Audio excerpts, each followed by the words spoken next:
Hola amigos, qué bueno encontrarnos nuevamente para evocar el pasado histórico. José Martí, aquel hombre de la palabra encendida, escribió en cierta ocasión: era como si por donde los hombres tienen corazón tuviera él estrella. Su luz era así, como la que dan los astros. ¿A quién se estaría refiriendo con esa hermosa frase? ¿Qué argumentos tendría para afirmarlo? Interesantes incógnitas que valdrá la pena discernir en el encuentro de hoy. Una breve pausa para la presentación y comenzamos. Recuerden que este es justo el tiempo en el que recorremos la historia que nos cuentan las imágenes.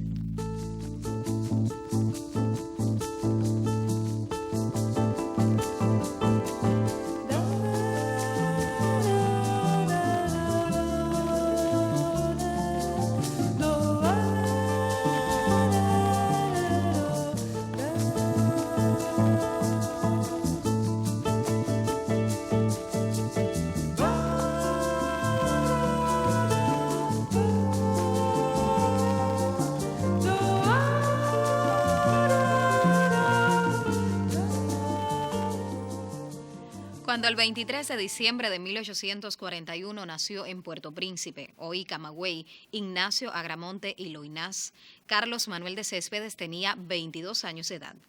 14 Salvador Cisneros Betancur, 5 Máximo Gómez, 2 Calixto García y 4 años después vendría al mundo Antonio Maceo. Rica generación de hombres que todo lo dieron por la independencia de la patria. Riquezas, sacrificios inmensos y algunos su propia vida en los campos de batalla.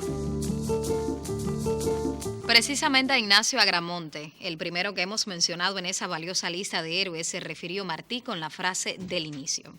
Pero, ¿cómo llegaría a convertirse en el mayor? Otra interesante pregunta que ya comenzaremos a responder luego de los adelantos de lo que acontecerá en los próximos minutos del encuentro. No se alejen mucho, enseguida regresamos. Cuando le preguntan cómo va a seguir en esta lucha sangrienta solo, sin armas y municiones, responde con una frase que es todo un canto a la dignidad de los cubanos. Con la vergüenza.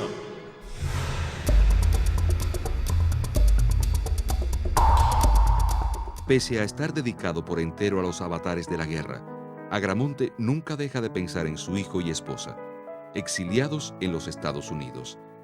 En carta dirigida a Amalia Simone, el 1 de abril de 1871, le dirá: Cuánto he gozado con la pintura que me haces de nuestro Ernesto y de sus gracias. Ay, ¿quién te viera? ¿Y quién lo viera a él? Puedes estar tranquila, mi dulce bien, y confiemos en que nuestra dicha al volver a juntarnos y la libertad de Cuba compensen pronto todos los sacrificios. Procedente de una familia sin estrechez económica, la niñez del futuro mayor general del Ejército Libertador fue tranquila. Sus padres, María Filomena e Ignacio Francisco Guillermo. Agramonte estudió en su natal Puerto Príncipe hasta 1855 y luego en Barcelona, España, hasta 1857. A su regreso a Cuba ingresó en la Universidad de La Habana en la carrera de Leyes, donde fue investido como licenciado en Derecho Civil y Canónico el 11 de junio de 1865. Luego de ejercer como juez de paz en el barrio capitalino de Guadalupe, el joven Agramonte retornó a su Camagüey natal. El 1 de agosto de 1868 contrae matrimonio con Amalia Simoni Argilagos, quien sería el amor de su vida. Lo que Ignacio sintió por Amalia fue un amor sublime, fue idolatría total. Ella fue su única novia y esposa, tan fuerte de carácter y tan revolucionaria y cubana como él. De esa unión nacen sus 2 hijos, Ernesto, nacido en La Manigua, y Herminia, a la que nunca llegó a conocer. Resulta importante que conozcan que Ignacio Agramonte fue uno de los fundadores de la Junta Revolucionaria de Camagüey.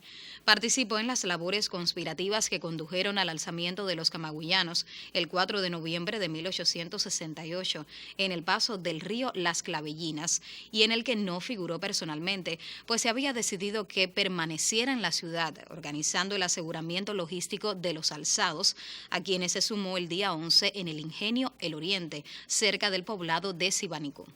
Un mes antes, Céspedes y otros patriotas habían dado inicio a la Guerra de los 10 años. Ignacio Agramonte se destacó como uno de los líderes más sobresalientes de la Guerra de los 10 años, donde alcanzó el grado de Mayor General del Ejército Libertador Cubano.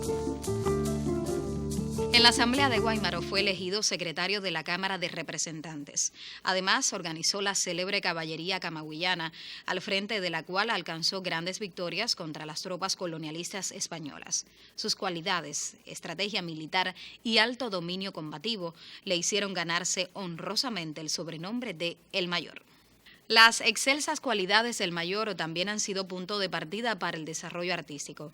Acerquémonos a esta importante arista que se mezcla con la historia para rendir tributo al destacado Mambí.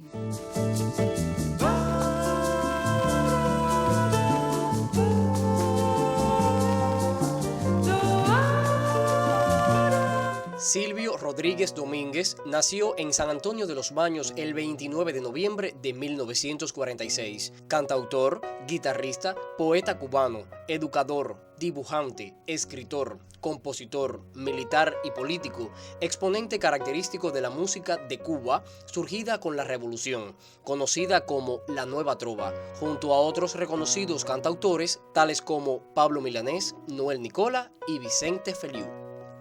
En abril de 1969, por iniciativa de Aide Santamaría y Alfredo Guevara, el Instituto Cubano de Arte e Industria Cinematográficos fundó el Grupo de Experimentación Sonora del ICAIC, fusionando la música pop y la música electrónica con la música tradicional cubana y la incipiente Nueva Trova. Su carrera musical la inició ejerciendo como conductor de televisión para luego integrarse a este grupo dirigido por Leo Brauer.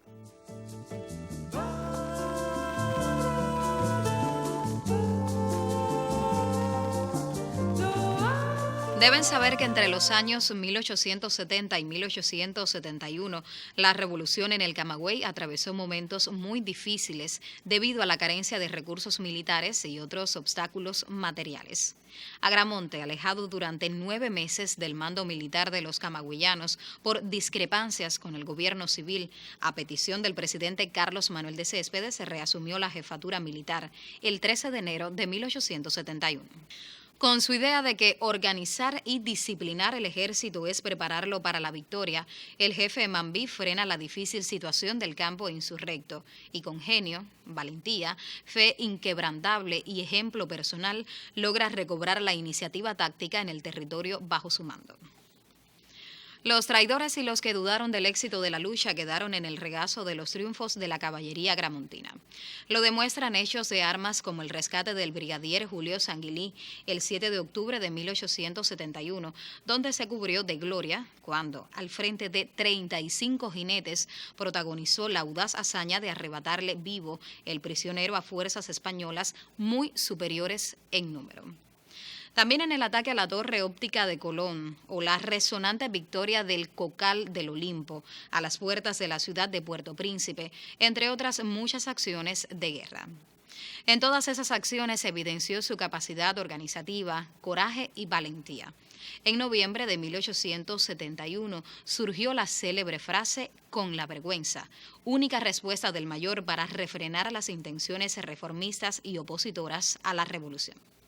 Y precisamente, Con la vergüenza es el nombre de la producción audiovisual a la que nos acercaremos hoy, siempre a partir del comentario acertado del joven crítico Andy Arencibia.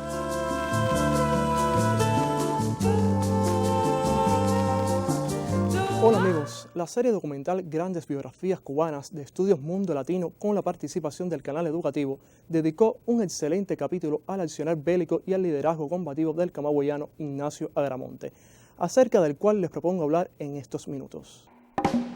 El 26 de noviembre de 1868 marca un hito en la recién iniciada guerra de independencia de los cubanos contra el colonialismo español.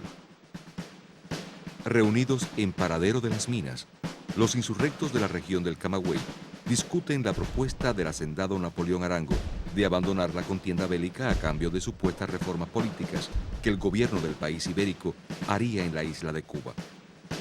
La intervención de un joven de vigoroso verbo influye de manera decisiva para que la mayoría se pronuncie a favor de continuar la lucha armada. Acaben de una vez los cabildeos, las torpes dilaciones, las demandas que humillan. Cuba no tiene otro camino que conquistar su redención. arrancándosela a España por la fuerza de las armas. El documental, que lleva por título Con la vergüenza, toma como centro la intervención de esta memorable figura histórica en Paradero de Minas el 26 de noviembre de 1868, y a partir de este hecho, varios especialistas e historiadores refieren la vida de Agramonte, la infancia en una familia de rancia estirpe y elevado nivel económico, sus estudios de latinidad y humanidades en España, su ingreso ya en Cuba en la Real Universidad de La Habana, en la que estudió Derecho Civil y Canónico, y su posterior práctica profesional como juez de paz. Aunque no hay documentos que lo acrediten, se dice que antes de viajar, permanece un tiempo en el Colegio El Salvador de La Habana, fundado y dirigido por el eminente pedagogo cubano, don José de la Luz y Caballero. Sin que esto esté muy precisado documentalmente, sí se sabe que tuvo una relación con Luz, fue enviado por sus padres a La Habana y Luz fue casi como un preceptor para él. Durante su estancia en Barcelona ingresa en el colegio de Isidoro Prats, adscrito a la Universidad de la Ciudad Condal, y allí cursa 3 años de Latinidad y Humanidades. En 1855 comienza los estudios de elementos de filosofía para optar por el título de Bachiller en Artes en el Colegio de José Figueras.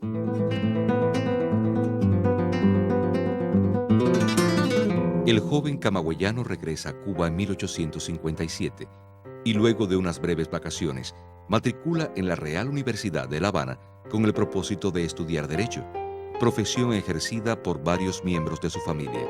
En aras de ahondar en la caracterización del prócer, una de las figuras decisivas de la centuria, los historiadores se refieren a la alta estima que tenía Agramonte de su honor, lo que lo llevó a enrolarse en varios duelos siendo aún joven.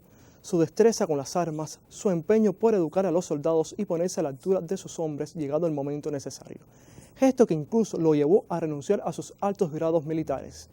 También se relata su historia con Amalia Simone, esposa y compañera de lucha, en un capítulo imprescindible en la historia de la gesta independentista. El amor de una pareja entregada a una causa que en una época de convulsiones políticas puso a prueba la capacidad de comprensión y fidelidad por parte de ambos. Los historiadores destacan el gesto de Amalia de seguir a su esposo a la guerra estando embarazada y los difíciles momentos de la pareja en la finca La Matilde, el primero de varios destinos. En el verano de 1866, inicia su noviazgo con la señorita Amalia Simoni, muchacha camagüeyana de fina sensibilidad y vasta cultura. Nace así uno de los grandes amores de la historia de Cuba. Ignacio Agramonte y Amalia Simoni van a conocerse en La Habana a mediados de 1865 en el palacio de la familia Álvarez Calderón y Chacón. No es fácil reconstruir el noviazgo paso a paso en esta primera etapa, porque hay que recordar que el noviazgo comenzó por ser algo furtivo. Amalia estaba de regreso en Puerto Príncipe, Ignacio solo podía ir a pasar determinados días y no tenía la autorización de la familia Simoni para visitar a Amalia y mucho menos establecer relaciones visibles con ella.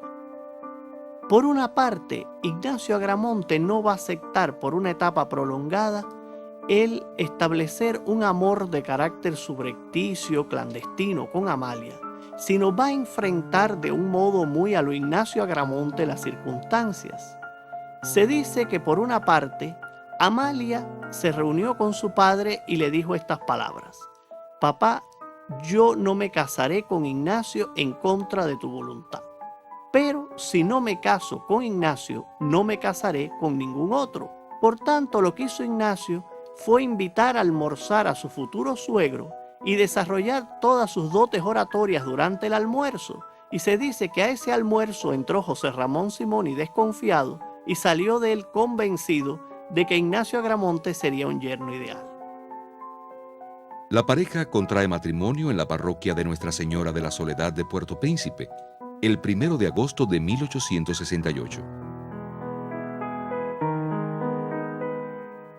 De esta unión nacerán 2 hijos, Ernesto y Herminia, a la cual no pudo conocer. El amor entre Ignacio Agramonte y Amalia Simoni es un amor excepcional. Cuando uno observa la cantidad de dificultades que debieron vencer, esto es asombroso. Es asombroso para todos los tiempos. Sus cartas de amor a Amalia son realmente como las grandes obras literarias que tienen nombres de parejas. El nombre de Amalia e Ignacio forma parte ya de un símbolo incluso de ese amor de una pareja entregada también a una causa. Es decir, se trata de una relación que está marcada por el imposible, por la guerra, por una serie de convulsiones políticas que no van a permitir que desarrollen la vida, el noviazgo, el matrimonio al modo normal. Sin embargo, por encima de todo esto, hay una capacidad de comprensión, hay una unión aún en la distancia y una fidelidad que llaman la atención.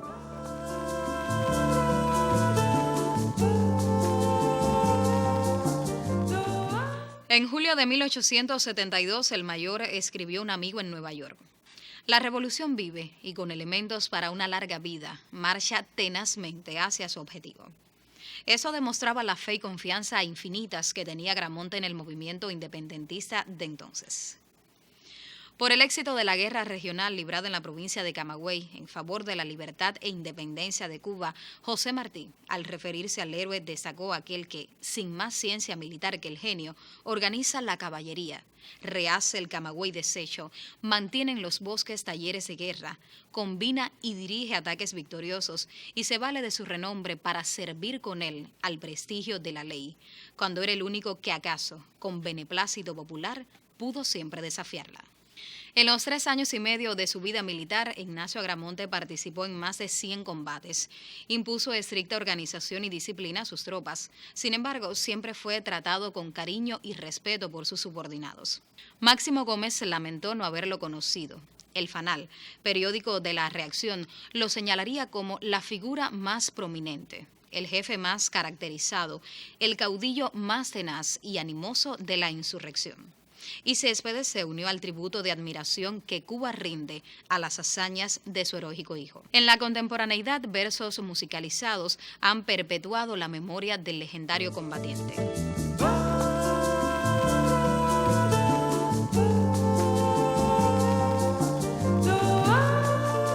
En el tiempo que Silvio Rodríguez estaba en el grupo de experimentación sonora del GAIC, compuso varias canciones para programas televisivos, documentales, series y películas. Entre ellas se destacan Canción del Elegido, Balada del Pidio Valdés, Canción del Pasado y Cuba Va, entre otras, junto a Pablo Milanés y Noel Nicola.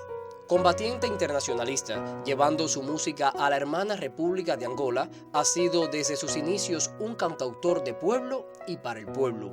Le ha cantado al amor, a los niños, a la patria, a sus hijos y al mayor Ignacio Agramonte.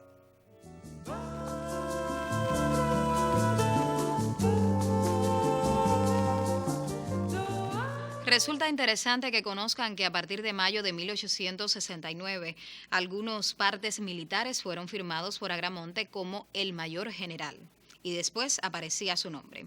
Fue precisamente el brigadier norteamericano Henry Reeve quien calificó a Agramonte como el mayor, pero quizás se estarán preguntando si solo se le conoce por ese sobrenombre. Deben saber que no, posee varias definiciones honrosas. Les ejemplifico. El presidente de la República de Cuba en armas, Carlos Manuel de Céspedes, lo denominó heroico hijo. El doctor Félix Figueredo Díaz, brigadier y jefe de sanidad del Ejército Oriental, lo nombró ídolo de los camagüeyanos.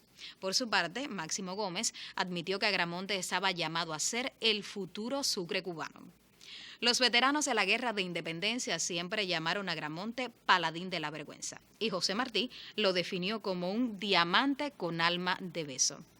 Existen otros apelativos, pero estos son solo algunos ejemplos de los significativos sobrenombres que tuvo el prócer de nuestra independencia. Sobre su muerte. Bueno, sobre ella también se ha investigado mucho. Deben saber que en vísperas de su deceso se dirigió a su tropa para expresarle que la más alta y noble misión del hombre es el trabajo, cimiento de la sociedad y único medio de conquistar una patria honrada, que es el fin del programa que nos ha arrastrado llenos de animosa fe a esos turbulentos campos para convertirnos en obreros de la humanidad. Y en eso quedó convertido cuando el 11 de mayo de 1873, en el momento en que atravesaba el potrero de Jimaguayú, en medio de un combate, acompañado por un ayudante y 2 ordenanzas, una bala enemiga impactó su sien derecha y le causó la muerte instantáneamente, provocando así que se extinguiera tan valiosa vida. Al día siguiente su cadáver fue cremado por órdenes del gobierno español. Su caída fue una fatalidad natural debido a su activa participación en el combate, acentuada por su osadía y sentido de responsabilidad ante el deber como jefe. Fue, como dijera un poeta, un hermoso morir.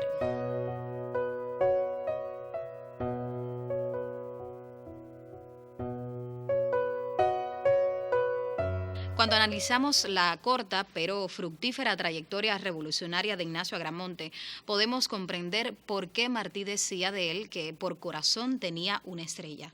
Claro, la estrella redentora de la libertad. Los invito entonces a continuación a retomar pasajes del documental Con la vergüenza para continuar evocando la vida del gran jefe Mambí desde el lente audiovisual.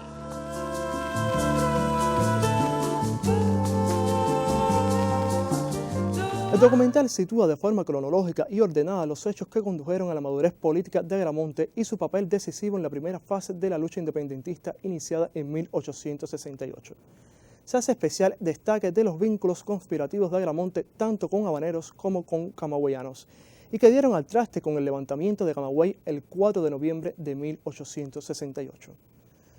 Los investigadores realzan la importancia histórica de la Asamblea de Guáimaro y la creación de la primera constitución para un Estado republicano.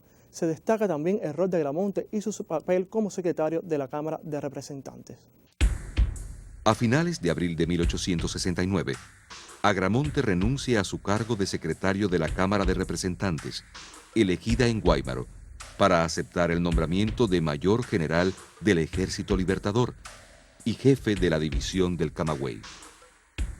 Es un hombre que ha defendido la lucha armada para conquistar la independencia. No es extraño entonces que se le designe como militar, ni que él se brinde y ocupe la posición de militar. 7 días más tarde, el 3 de mayo, dirige el combate de Ceja de Altagracia. Y ahí se ve que tiene dominio de aspectos fundamentales del arte militar. La colocación de la emboscada, de fortificaciones donde debía obligatoriamente que pasar la fuerza enemiga. La colocación de la emboscada desde diferentes posiciones o sea que le pudieran hacer disparar al enemigo de diferentes flancos. Incluso la preparación de las retiradas, que es un aspecto importante a la hora de preparar una emboscada. E incluso ahí pone en práctica también que cuando no se puede cuando no se es lo suficientemente fuerte para derrotar al enemigo, por lo menos hay que arañarlo, por lo menos hay que arrancarle algunos pelos, que eso va a provocar su desgaste. El material aborda también la edificación de la leyenda de Agramonte en los llanos camagüeyanos, la devoción de sus hombres que lo nombraron el mayor, sus primeras discrepancias con Céspedes, no ideológicas ni de principios, sino basadas en los métodos con que ambos defendían los principios de la guerra. Pero el intrépido jefe no alcanza todavía la suficiente madurez para dominar su impetuoso temperamento.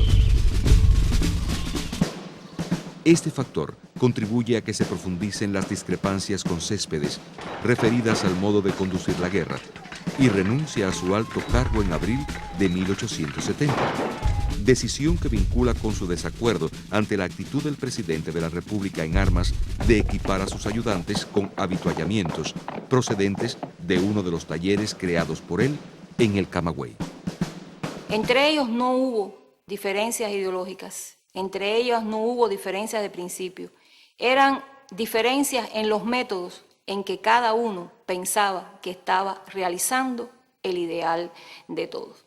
Estas dos personalidades apasionantes son también personalidades absorbentes, personalidades que en ambas regiones se convierten durante la guerra, en los primeros meses de la guerra, en líderes de su región. Los minutos finales describen la hazaña emblemática de rescate de Sanguilí con solo 35 hombres, el otorgamiento del mando de la región de las villas y el diseño de un plan de invasión que no tuvo lugar.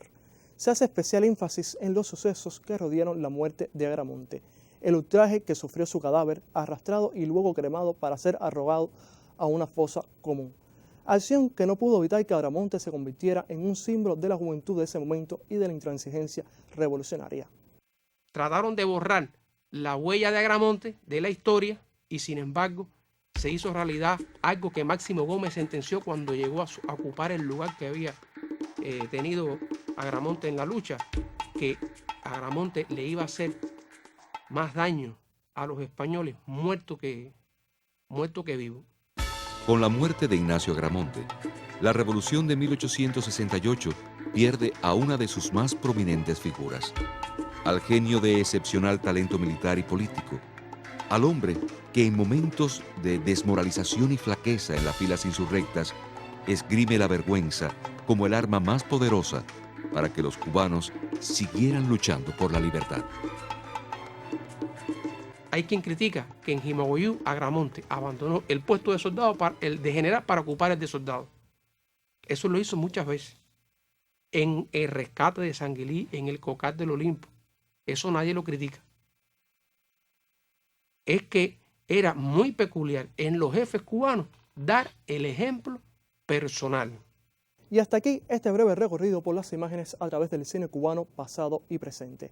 Si prefieren la historia, movimientos y sonidos, nos vemos próximamente para seguir conversando acerca del séptimo arte más allá de la pantalla.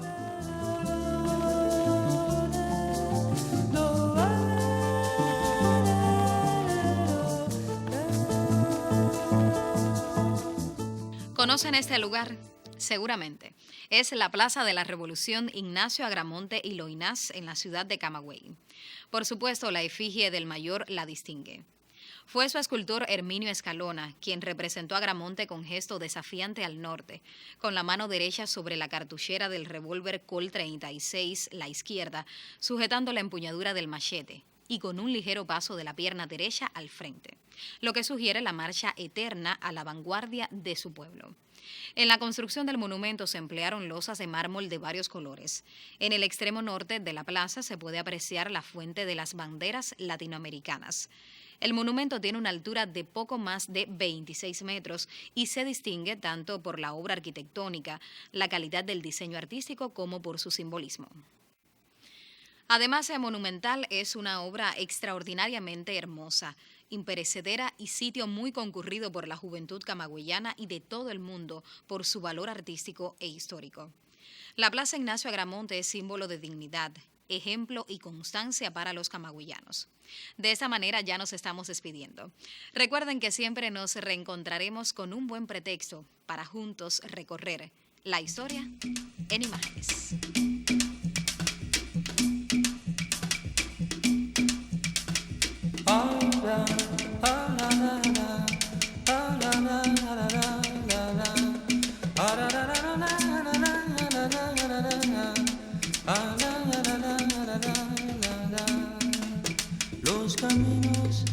Los caminos nos hicieron solos.